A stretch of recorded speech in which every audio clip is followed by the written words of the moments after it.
Hi, it's Maija here, and today I thought I'd talk about the books that I have on hold from my library.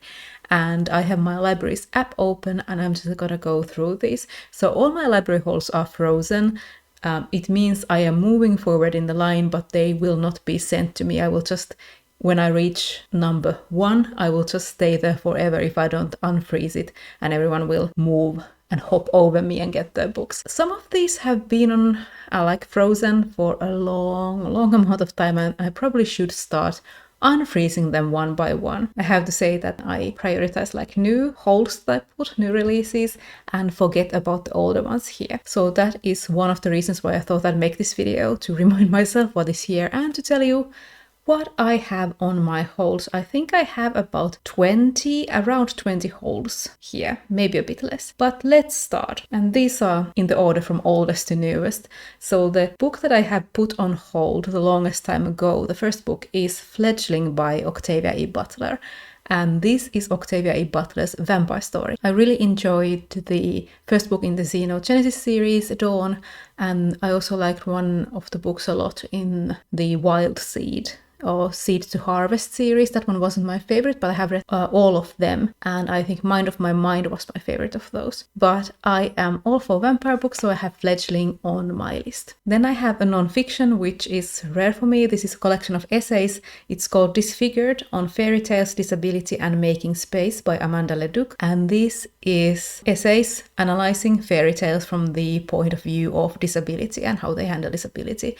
And I'm really into fairy tale analysis. I did my graduation work, which was a Flash site. Yes, we still had Flash then, which featured different fairy tale characters, and I sort of analyzed a bit or read some analysis beforehand and created my own fairy tales for that. I'm all for reading more about that. Next, I have The Absolute Book by Elizabeth Knox, and this one I don't know a lot about. It is a fantasy book. I think it's quite chunky. It's a standalone, and there wasn't much in the description. The description was kind of vague and weird, so I don't know a lot about what this book is about. The main character's sister was murdered. She is slowly remembering stuff about that. And there's something called The Absolute Book, a book in which secrets are written and which everyone believes only she can find. The next book I'm really interested. I think I will have to unfreeze that one first out of all of these, and that is The Counselor by E.J. Beaton. And this is something that I haven't heard a lot of people talk about online, but whenever it has been mentioned positively. And it's been on my list at least for a year. This is a court intrigue, which is one of my favorite fantasy subgenres, and it says to be a Machiavellian fantasy that follows a scholar's quest to choose the next ruler. The main character is the palace scholar, and she was friends with the queen, and the queen died, and she must choose the next monarch, but she also wants to discover which of these potential heirs to the throne murdered the queen. So a murder plot and a court intrigue is the sort of stuff that I like. I don't know why I haven't unfrozen this. Well, I do know, because I haven't looked at this in a while. Next is this speculative fiction sort of vampire book called Woman Eating by Claire Coda. A lot of people were reading this last year, I think. So this is about Lydia, who is always hungry. She's a young vampire. She really craves to eat, but she can only digest blood. So she also wants to try human food, but she can only digest blood. She's a vampire, and she lives together with these artists in London,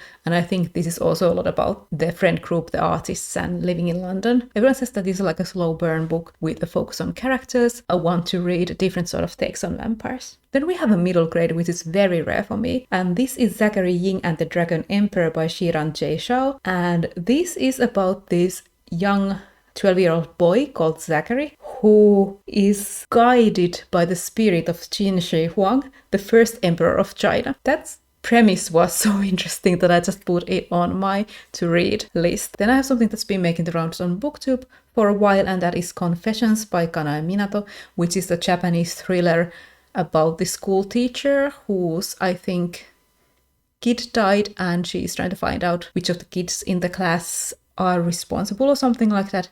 I haven't really looked a lot into it, but I do like to read some Japanese fiction every now and again, so that's on my list. Then I have something that I don't know if it is for me, because it is a young adult fantasy. It's a fairy tale retelling by F.T. Lukens. This is In Deeper Waters. I'm not actually quite sure which fairy tale retelling this is. Based on the cover, it would be The Little Mermaid or Peter Pan or something like that. I don't really want to know. I have it on my list, but I don't know if I will try with the writing style, because I haven't read a young adult in a while. This author has like the most beautiful illustrated covers, so that is always a draw. I really like the what is it called? So This Is Ever After or something like that. That is just a gorgeous cover. Then I have The Daughter of Dr. Moreau by Silvia Moreno Garcia, which I had out from the library once already, and I had to return it without having read it. So I should get it again. This is Moreno Garcia's reimagining of The Island of Dr. Moreau, which was a very interesting H.G. Wells book that I read. I have read 3 H.G. Wells books, and that was the most interesting one to me. I can't say that I loved it, but it had some animal hybrid things, and I'm interested to see what sort of a take Moreno Garcia has taken on it. Then again, another young adult, I have The Sacrifice by Rin Chupeco, and I think I actually asked my library to order this, but they did, and I still haven't actually gotten the book, so I should get to that. I haven't read anything from Rin Chupeco before. I own Silver Under Nightfall, which is a vampire novel, and then I have on as an ebook the first book of their young adult fantasy series, The Bone Witch, because it had necromancy. And then there's The Sacrifice. It says that an island oasis turns deadly when a terrifying legend threatens to kill off visitors one by one. And the reason I got interested in this is because there's a Hollywood film crew who goes on the island, and I like film crews and horror put together. Then I have a gothic horror. I have The Death of Jane Lawrence by Caitlin Starling. I own The Luminous Dead by Caitlin Starling, which I haven't read, and that's the reason why I haven't gotten this from the library yet, because I'm like debating I should read the book that I have bought before getting this from the library, but I don't know what I will do. I've read one Caitlin Starling before, but that was a novella, so I can't yet say whether this author is for me. I love the cover of The Death of Jane Lawrence. When it came out, I read the description, the book description, but I haven't looked at it since. I just know that I want to read it. I don't want to spoil myself by reading it again. Then I have Heaven Official's Blessing by Mo Xiang Tongxiu, and this is like a Chinese fantasy novel. I have read the Grandmaster Demonic Cultivation because I love the Untamed TV series, and I thought I would also check this out. I don't know much about it. There are like heaven and reincarnation and things like that going on, but I'm not that sure what it's about. I know there's a love story. It's fantasy.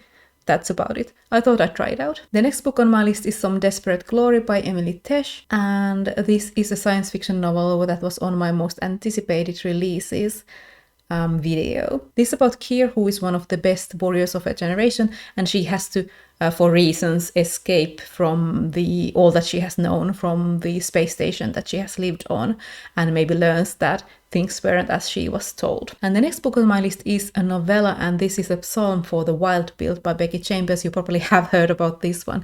The reason that I'm interested in this is the robot. One of the main characters is a robot, one of them is a tea monk, and the robot is why I'm interested. I am one of the few people on BookTube who didn't care for A Long Way to a Small Angry Planet, but I still want to try out this novella. It might be more of my thing. Then I have a bit of a different book. I have The Glass Hotel by Emily St. John Mandel. I read Station 11 a while ago now, and I really, really liked it.